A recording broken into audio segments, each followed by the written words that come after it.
और आइए फटाफट खबरों का सिलसिला शुरू करते हैं। सुपरफास्ट 100 में मैं हूं आपके साथ अनुराग मुस्कान। मैं हूं आपके साथ चित्रा त्रिपाठी। बड़ी खबर से करेंगे शुरुआत। राजस्थान के बाड़मेर से टिकट नहीं मिलने से बागी तेवर अपनाने वाले जसवंत सिंह ने अपनी ही पार्टी बीजेपी पर निशाना साधा है।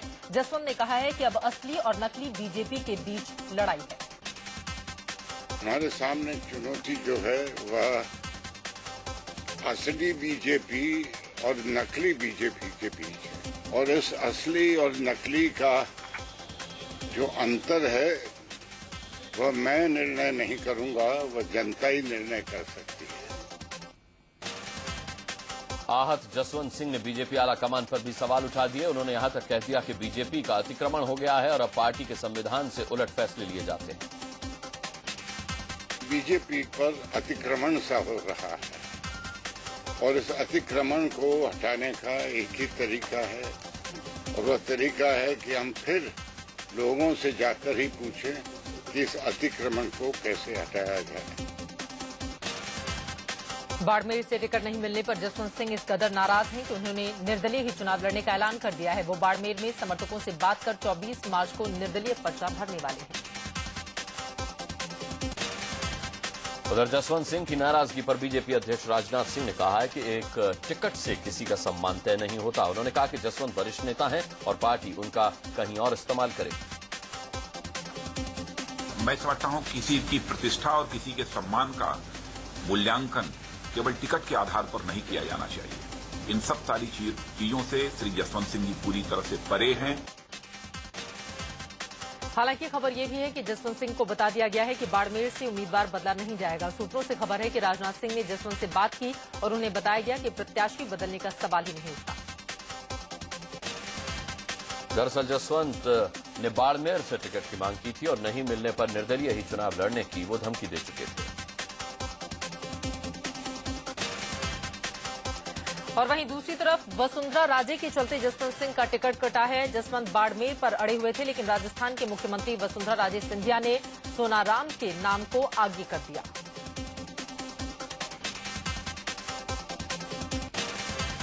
जसवंत सिंह फिलहाल दार्जिलिंग से सांसद हैं और वो बाड़मेर से भी सांसद रह चुके हैं। जसवंत चाहते थे कि इस बार वो अपना आखिरी लोकसभा चुनाव अपने गृह क्षेत्र बाड़मेर से ही लड़ें।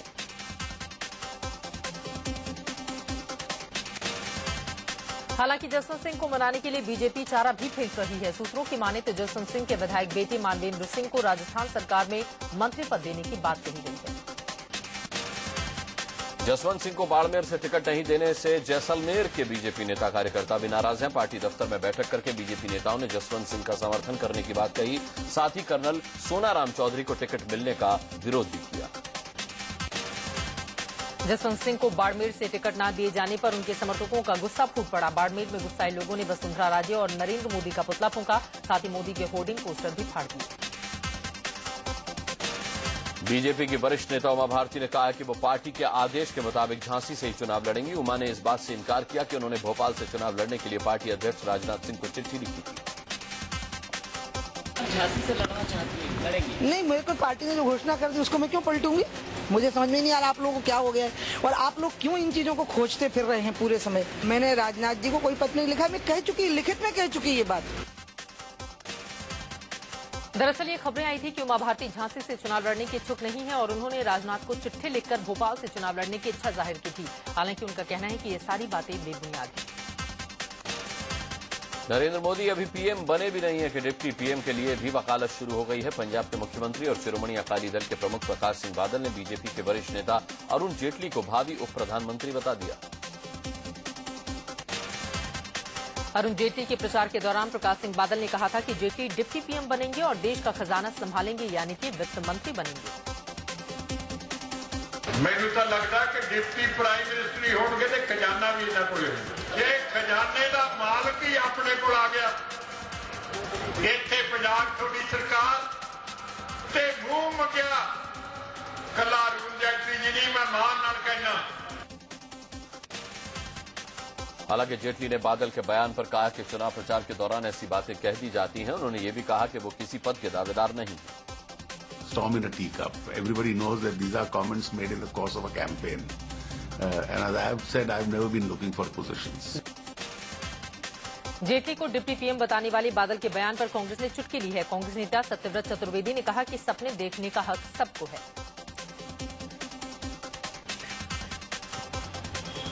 प्रकाश सिंह बादल भी सपने देख सकते हैं। प्रधानमंत्री और उप प्रधानमंत्री कौन हो, ये प्रकाश सिंह बादल नहीं तय करेंगे। आरजेडी सुप्रीमो लालू प्रसाद यादव ने भी बादल के बयान पर चुटकी ली है। उन्होंने कहा है कि न तो बादल का सपना पूरा होगा, न ही जेटली का और न ही मोदी का। गाछ पर कटहल, ओठ पर तिल मल रहे हैं लोग, कभी भी इनका सपना पूरा नहीं होगा। जेडीयू नेता केसी त्यागी ने प्रकाश सिंह बादल के बयान को ख्याली फुलाव और गैर जिम्मेदाराना बयान बताया। चुनाव हुआ नहीं है, प्रधानमंत्री चुना नहीं गया है, ये ख्याली फुलाव है। श्री प्रकाश सिंह बादल जैसे गंभीर और बड़े नेता को इस तरह के गैर गंभीर बयान नहीं देने चाहिए। ये है मुंगेरी लाल के हसीन सपने। उधर कांग्रेस ने अमृतसर में बीजेपी उम्मीदवार अरुण जेटली के खिलाफ कैप्टन अमरिंदर सिंह को उतारा है। पंजाब के पूर्व मुख्यमंत्री अमरिंदर के मैदान में उतारने से अमृतसर की जंग रोचक हो जाएगी। शिवसेना प्रमुख उद्धव ठाकरे ने अपने मुखपत्र सामना के जरिए आडवाणी का समर्थन करते हुए बीजेपी पर हमला बोला है। उन्होंने कहा कि आडवाणी का अपमान करके बीजेपी ने ठीक नहीं किया। शिवसेना ने बीजेपी के आला नेताओं को निशाने पर लेते हुए कहा कि जब मोदी, राजनाथ और जेटली को उनकी पसंद के मुताबिक सीट मिल सकती है तो आडवाणी को क्यों नहीं। उन्होंने कहा कि आडवाणी के साथ जो हो रहा है उसकी स्क्रिप्ट पहले से ही लिखी गई है। सामना में आगे लिखा गया है कि देश में भले ही मोदी का असर दिख रहा हो, लेकिन अभी आडवाणी युग का अंत नहीं हुआ है। आडवाणी को दरकिनार करना बीजेपी के लिए घातक हो सकता है। उन्होंने इससे बड़ा नुकसान होने के संकेत दिए। शिवसेना ने कहा कि आडवाणी का नाम उम्मीदवारों की पहली लिस्ट में होना चाहिए था, जिस पर राजनाथ सिंह ने सफाई दी है। पहली लिस्ट में तो मुझे भी नहीं दिया गया, पार्टी अध्यक्ष हूं। पहली लिस्ट में मोदी जी को भी नहीं दिया गया, प्राइम मिनिस्टर कैंडिडेट है। पहली लिस्ट में सुषमा जी को भी नहीं दिया गया, लीडर ऑफ अपोजिशन लोकसभा है। पहली लिस्ट में से अरुण जेटली को भी नहीं दिया गया। कांग्रेस ने यह साफ कर दिया है कि सूचना प्रसारण मंत्री मनीष तिवारी चुनाव नहीं लड़ेंगे। खबर है कि कांग्रेस आलाकमान मनीष तिवारी से नाराज है। मनीष तिवारी की जगह रवनीत सिंह बिट्टू को लुधियाने से कांग्रेस का टिकट दिया जा सकता है। वरिष्ठ पत्रकार एमजे अकबर बीजेपी में शामिल हो गए हैं। दिल्ली में बीजेपी अध्यक्ष राजनाथ सिंह की मौजूदगी में उन्होंने बीजेपी का दामन थामा। उन्होंने कहा कि नीति के लिए राजनीति में आया हूं, देश को बेहतर हाल में लाना है। बीजेपी ने बिजनौर से अपना लोकसभा उम्मीदवार बदल दिया है। बिजनौर से राजेंद्र सिंह का टिकट काटकर भारतेंदु सिंह को मैदान में उतारा गया है। भारतेंदु सिंह पर मुजफ्फरनगर दंगे में शामिल होने का आरोप है। नॉर्थ ईस्ट दिल्ली से बीजेपी के उम्मीदवार मनोज तिवारी ने लोकसभा चुनाव के लिए नामांकन किया। मनोज तिवारी पूरे लाभ लश्कर के साथ पर्चा भरने पहुंचे। मनोज तिवारी का मुकाबला कांग्रेस के जेपी अग्रवाल और आप के आनंद कुमार से है। नामांकन के बाद मनोज तिवारी ने रोड शो भी किया, जिसमें सैकड़ों बीजेपी कार्यकर्ताओं ने हिस्सा लिया। मनोज तिवारी के रोड शो में जुटी भीड़ की वजह से सड़क पर लंबा चौड़ा जाम लग गया, जिससे लोगों को परेशानी का सामना करना पड़ा। नागपुर से आम आदमी पार्टी के उम्मीदवार अंजलि दवानिया ने लोकसभा से नामांकन किया। अंजलि खुद गाड़ी चलाकर नामांकन करने पहुंची। अंजलि का मुकाबला बीजेपी के उम्मीदवार नितिन गडकरी से है। लोकसभा चुनाव को लेकर कांग्रेस का घोषणा पत्र 26 मार्च को जारी होगा। पहले ये मैनिफेस्टो 21 मार्च को ही रिलीज होना था, लेकिन तब इसे स्थगित कर दिया गया और अब 26 मार्च को पता चलेगा कि कांग्रेस के घोषणा पत्र में क्या है। बीजेपी के पीएम पद के उम्मीदवार नरेंद्र मोदी दिल्ली में 26 मार्च को चुनावी रैली करेंगे। हालांकि रैली स्थल के बारे में अभी फैसला नहीं हुआ है। दिल्ली में 7 सीटों के लिए 10 अप्रैल को चुनाव होना है और मोदी प्रचार में कोई कसर नहीं छोड़ना चाहते। इलाहाबाद में देश भर से जुटे किन्नरों ने एक सम्मेलन कर बीजेपी के पीएम उम्मीदवार नरेंद्र मोदी का समर्थन देने का ऐलान किया है। इनके मुताबिक मोदी के अंदर पीएम बनने के सारे गुण मौजूद हैं। कानपुर देहात में कई दर्जन गांव के लोगों ने नेताओं के खोखले वादों से तंग आकर चुनाव का बहिष्कार कर दिया। लोगों ने नेताओं के क्षेत्र में आने पर पाबंदी लगा दी। साथ ही नेताओं के पुतलों पर जूतों की माला पहनाकर पत्थर बरसाए। बीजेपी ने कार्टून विज्ञापन के जरिए अरविंद केजरीवाल और उनकी पार्टी पर निशाना साधा है। भारत पाकिस्तान मैच के दौरान दिखाए गए इस एड में केजरीवाल के धरने के राजनीति पर सवाल उठाया गया और मोदी को चुनने की अपील की गई। बीजेपी के इस नए विज्ञापन में कांग्रेस पर भी जमकर निशाना साधा गया है। कांग्रेस की तरफ से प्रधानमंत्री पद का उम्मीदवार नहीं होने पर चुटकी ली गई है। एड में कांग्रेस की तुलना ऐसी टीम से की गई है जिसका कोई कैप्टन ही नहीं है। क्रिकेट के अंदाज में कार्टून कैरेक्टर वाले बीजेपी के इस विज्ञापन में भ्रष्टाचार पर लगाम लगाने का मैसेज दिया गया है। इस एड में अंपायर को पैसे देकर बैट्समैन को आउट करने की अपील की जाती है, लेकिन अंपायर पैसा लेने से इनकार कर देता है। अब की बार मोदी सरकार। बीजेपी के इस विज्ञापन में गुंडागर्दी को भी बर्दाश्त नहीं करने का संदेश है। कार्टून कैरेक्टर वाले एड में अंपायर को पूरी टीम धमकाती है, लेकिन वो बैट्समैन को आउट करार देता है। फिर स्क्रीन पर आता है अब की बार मोदी सरकार। अपने प्रचार अभियान को जारी रखते हुए आम आदमी पार्टी के संयोजक अरविंद केजरीवाल ने हरियाणा के फरीदाबाद में रोड शो किया है। फरीदाबाद के अलावा केजरीवाल का बल्लभगढ़, पलवल और मेवात में भी लोगों से मुलाकात का कार्यक्रम है। 24 मार्च को अरविंद केजरीवाल गुड़गांव में अपना प्रचार करेंगे। चुनाव को लेकर अरविंद केजरीवाल हरियाणा पर खास नजर बनाए हुए हैं। यहां लोकसभा की 10 सीटें हैं। फरीदाबाद में केजरीवाल का विरोध हुआ। यहां सेक्टर 37 के लोगों ने केजरीवाल को काले झंडे दिखाए और उनके खिलाफ नारेबाजी की। लोगों ने उनके कामकाज पर सवाल उठाते हुए ये विरोध किया। वाराणसी में अस्सी घाट पर बीजेपी और आम आदमी पार्टी के कार्यकर्ताओं में झड़प हो गई। यहां जनसंपर्क अभियान में जुटे पार्टी के कार्यकर्ता आपस में भिड़ गए, हालांकि बाद में मामला सुलझ गया।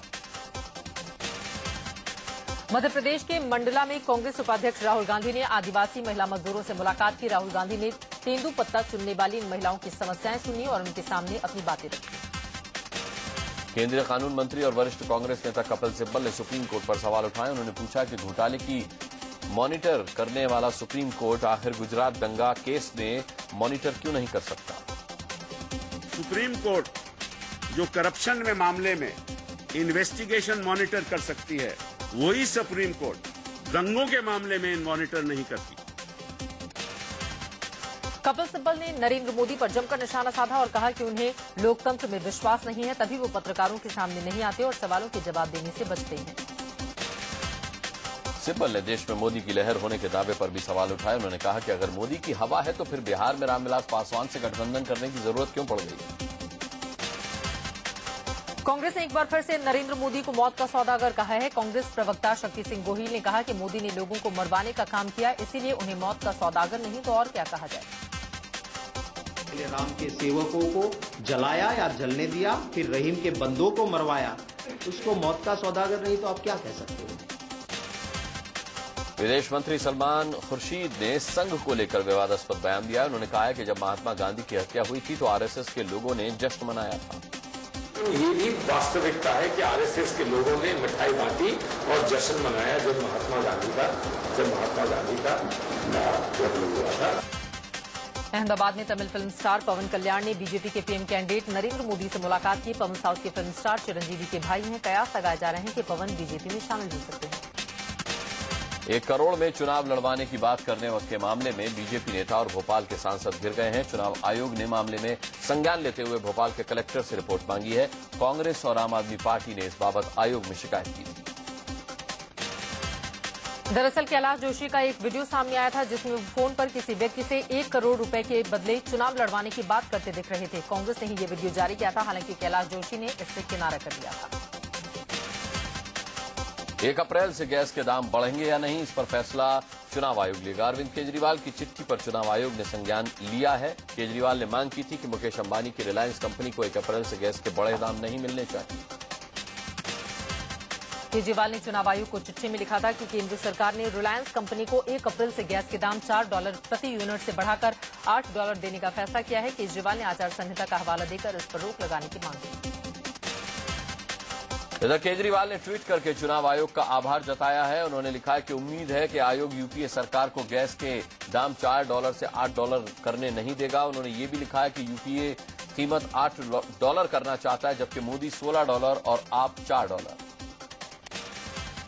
वहीं रिलायंस इंडस्ट्रीज ने केजरीवाल पर लोगों को गुमराह करने का आरोप लगाया है। रिलायंस की तरफ से कहा गया है कि ये कहना सरासर गलत है कि हमारी वजह से एलपीजी के दाम बढ़ जाएंगे। रिलायंस ने कहा कि हमारी कंपनी जो गैस निकालती है उससे एलपीजी बनती ही नहीं। अमेरिका के एक कोर्ट ने कांग्रेस अध्यक्ष सोनिया गांधी को 7 अप्रैल तक पासपोर्ट की कॉपी जमा करने का आदेश दिया ताकि ये साफ हो सके कि पिछले साल दरअसल सोनिया गांधी ने न्यूयॉर्क के एक कोर्ट में अर्जी लगाकर सिख विरोधी दंगे के जुड़े मामलों को खारिज करने की मांग की थी। अर्जी में कहा गया था कि उन्हें इस मामले में कोई समन नहीं मिला था क्योंकि वो उस वक्त अमेरिका में थी ही नहीं। शिरडी से शिवसेना के लोकसभा उम्मीदवार बब्बन राव घोलाप और उनकी पत्नी को आय से अधिक संपत्ति के मामले में दोषी करार दिया गया है। दोनों को 3 साल की सजा सुनाई गई है। साथ ही 1-1 लाख का जुर्माना भी लगाया गया है। योग गुरु बाबा रामदेव 23 मार्च को योग महोत्सव का आयोजन कर रहे हैं। वो दिल्ली के रामलीला मैदान में योग करेंगे और देश भर में इसी तरह का आयोजन होगा। उनका दावा है कि एक साथ 1 करोड़ लोग रविवार को 3 बजे से लेकर शाम 6 बजे तक योग करेंगे। बाबा रामदेव ने कहा है कि 23 मार्च को योग महोत्सव में बीजेपी के प्रधानमंत्री पद के उम्मीदवार नरेंद्र मोदी भी शरीक होंगे। उन्होंने ये भी कहा कि अगर सोनिया गांधी और राहुल गांधी योग महोत्सव में आए तो उनका भी स्वागत है। गुरुवार को इंडिया न्यूज के शो किस्सा कुर्सी का में तोड़फोड़ करने वाले समाजवादी पार्टी के नेताओं कार्यकर्ताओं के खिलाफ चुनाव आयोग को पत्र लिखा है। साथ ही आरोपियों के खिलाफ सख्त कार्रवाई करने की मांग की थी। इससे पहले इंडिया न्यूज के शो किस्सा कुर्सी का में तोड़फोड़ करने के मामले में गाजियाबाद पुलिस ने अज्ञात लोगों के खिलाफ केस दर्ज कर लिया है। साथ ही पुलिस ने इंडिया न्यूज से वीडियो मांगा है ताकि आगे की कार्रवाई की जा सके। नाबालिग के यौन उत्पीड़न के आरोपी आसाराम की तबियत बिगड़ने के बाद उन्हें अस्पताल ले जाया गया। जोधपुर जेल में बंद आसाराम को दर्द की शिकायत थी और उन्हें नींद नहीं आ रही थी। आयुर्वेद अस्पताल में पंचकर्म के जरिए उनका इलाज हुआ। इंदौर में कांग्रेस विधायक की दबंगई देखने को मिली। विधायक के सामने उनके गुर्गों ने टोल प्लाजा पर जमकर बवाल काटा। विधायक की दादागिरी की तस्वीरें सीसीटीवी में कैद भी हो गईं। विधायक सुरेंद्र सिंह बघेल भी इस फुटेज में दिखाई दे रहे हैं। इंदौर के माननपुर इलाके में टोल नाके पर टैक्स देने को लेकर यह विवाद शुरू हुआ। विधायक सुरेंद्र सिंह बघेल ने आरोप लगाया कि उन पर लाठी डंडों से हमला किया गया, लेकिन तस्वीरें ठीक इसके उलट कहानी बयां कर रही हैं। लेवड़ मानपुर टोल नाके पर हुए इस वाकये के बाद विधायक ने शिकायत दर्ज कराई। मामला दर्ज करने के बाद पुलिस ने बिना देर किए 4 टोल कर्मियों को गिरफ्तार कर लिया। इस पूरे मामले में सच्चाई क्या है, ये जांच के बाद साफ हो पाएगा। राजधानी दिल्ली में एक बार फिर से दरिंदगी देखने को मिली। यहां मालवीय नगर इलाके में अफ्रीका के कांगो की विदेशी लड़की ने 2 लड़कों पर घर में घुसकर गैंगरेप करने का आरोप लगाया। फौजरानी इलाके में किराए पर रहने वाली 20 साल की लड़की ने आरोप लगाया कि शुक्रवार की दोपहर कपड़ा बेचने वाले 2 लोग उसके घर आए। कपड़ा दिखाने के दौरान ही दोनों ने उसे घर के अंदर खींच लिया और उसके साथ गैंगरेप किया। गैंगरेप के बाद पीड़ित की बहन घर लौटी तो मामले का खुलासा हुआ। शिकायत मिलने के बाद पुलिस छानबीन में लगी हुई है, लेकिन कुछ भी बोलने से बच रही है। दोनों आरोपी अभी पुलिस की पकड़ से बाहर हैं। गाजियाबाद के साहिबाबाद इलाके में 5 दरिंदों ने एक लड़की को नशीली चीज खिलाकर उसके साथ कार में गैंगरेप किया। बाद में उसे करहेड़ा इलाके में फेंककर दरिंदे फरार हो गए। पुलिस ने मामला दर्ज करके आरोपियों की तलाश शुरू कर दी। गुजरात के मेहसाणा में तालाब में डूबने से 4 बच्चों की मौत हो गई। इन बच्चों में एक ही परिवार के 2 सगे भाई शामिल थे। बच्चों की मौत से परिवार में मातम पसरा हुआ है। मध्य प्रदेश के ग्वालियर में भी सड़क पर एक कार धू-धू कर जल उठी। दरअसल इस कार में एक शख्स अवैध शराब लेकर जा रहा था। पुलिस ने कार का पीछा किया तो तेज रफ्तार कार तिराहे पर एक दीवार से जा टकराई, जिससे उसमें आग लग गई। पुलिस ने आरोपी को पकड़ लिया। छत्तीसगढ़ के दुर्ग में एक शॉर्ट सर्किट की वजह से ट्रांसफार्मर में अचानक से आग लग गई। देखते ही देखते धू-धू कर ट्रांसफार्मर जल उठा। बिजली व्यवस्था पर इसकी वजह से असर पड़ा है। मुंबई से सटे नाला सोपारा में एक लोकल ट्रेन में एक शख्स ने एक 50 साल की महिला पर चाकू से हमला कर दिया। हॉस्पिटल में महिला के इलाज के दौरान मौत हो गई। फिलहाल आरोपी फरार है। मुरादाबाद में रेलवे स्टेशन के पास एक शख्स की चाकू से गुदी लाश मिलने से हड़कंप मच गया। फिलहाल जीआरपी लाश की शिनाख्त नहीं कर पाई है। पुलिस ने शव को पोस्टमार्टम के लिए भेज दिया है। गाजियाबाद में हिंडन नदी में 2 लाशें मिलने से सनसनी फैल गई। एक लाश करीब 30 साल की महिला की है, जबकि दूसरी लाश करीब 8 साल के बच्चे की है। पुलिस ने लाशों को कब्जे में लेकर जांच शुरू कर दी है। ग्रेटर नोएडा में बेखौफ बदमाशों ने दिन दहाड़े मुकेश शर्मा नाम के प्रॉपर्टी डीलर की गोली मारकर हत्या कर दी। गोली लगने से मुकेश की मौके पर ही मौत हो गई, जबकि मुकेश के साथी लोकेश को गोली छूकर निकल गई। लोगों के मुताबिक जमीन विवाद के चलते इस हत्या की वारदात को अंजाम दिया गया। गाजियाबाद में डीएम दफ्तर के पास चेकिंग के दौरान बदमाशों ने पुलिस पर फायरिंग कर दी। फायरिंग के बाद बदमाश भागते हुए डीएम दफ्तर में घुस गए। काफी देर तक पुलिस इनकी तलाश करती रही, लेकिन बदमाशों की पिस्तौल और बाइक के सिवा उसके हाथ कुछ नहीं लगा। मुंबई के बांद्रा में पुलिस ने एक शख्स को गिरफ्तार किया है, जिस पर लाखों की चोरी का आरोप लगा है। आरोपी के पास से पुलिस ने लाखों का चोरी सामान और नकदी बरामद की। झारखंड के बोकारो में पुलिस ने जंगल से 2 नक्सलियों को गिरफ्तार किया है। गिरफ्त में आए नक्सलियों के पास से अवैध हथियार और कई कारतूस बरामद किए। चुनाव नजदीक आते ही कच्ची शराब का कारोबार बड़े पैमाने पर फल फूल रहा है। यूपी के मैनपुरी में क्राइम ब्रांच की टीम ने 1 दर्जन शराब की भट्टियों को तोड़कर हजारों लीटर जहरीली शराब जब्त की। अजमेर में अहमदाबाद मेल के जनरल कोच में एक नवजात लावारिस बच्ची मिली है। बच्ची के रोने की आवाज सुनकर यात्रियों ने आरपीएफ को खबर दी, जिसके बाद बच्ची को हॉस्पिटल ले जाया गया। एक महिला होमगार्ड बच्ची की देखभाल कर रही है। दिल्ली के पीतमपुरा में दिल्ली हाट में प्रशासन और राष्ट्रीय आपदा प्रबंधन विभाग ने एक कार्यक्रम का आयोजन किया। इस दौरान आपदा से निपटने के लिए जिन तकनीकी और उपकरणों का इस्तेमाल किया जाता है उसकी प्रदर्शनी भी लगाई।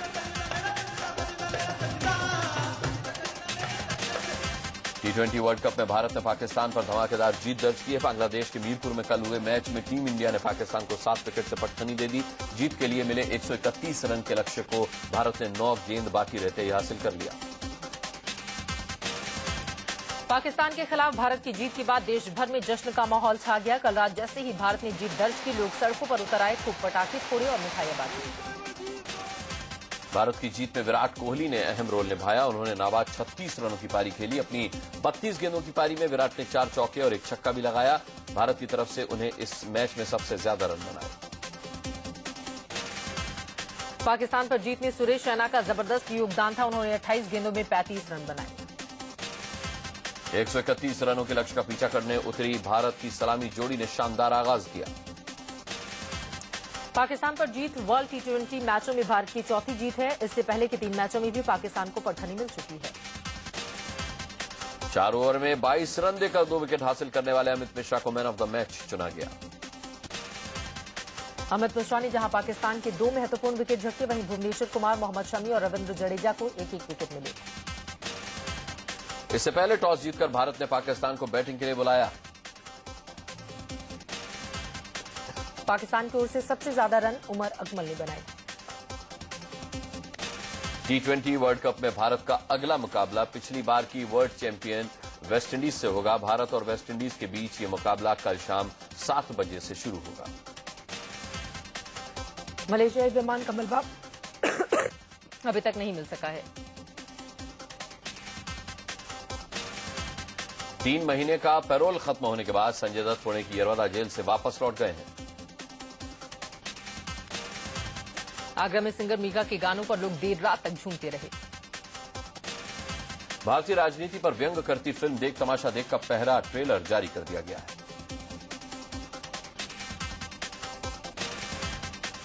हरमन बावेजा की फिल्म झुशकियाओं का नया प्रोमो जारी किया गया है। महानायक अमिताभ बच्चन की फिल्म भूतनाथ रिटर्न्स के नए गाना जारी हुआ है। और इसी के साथ सुपरफास्ट 100 में अभी के लिए इतना वक्त है। छोटे से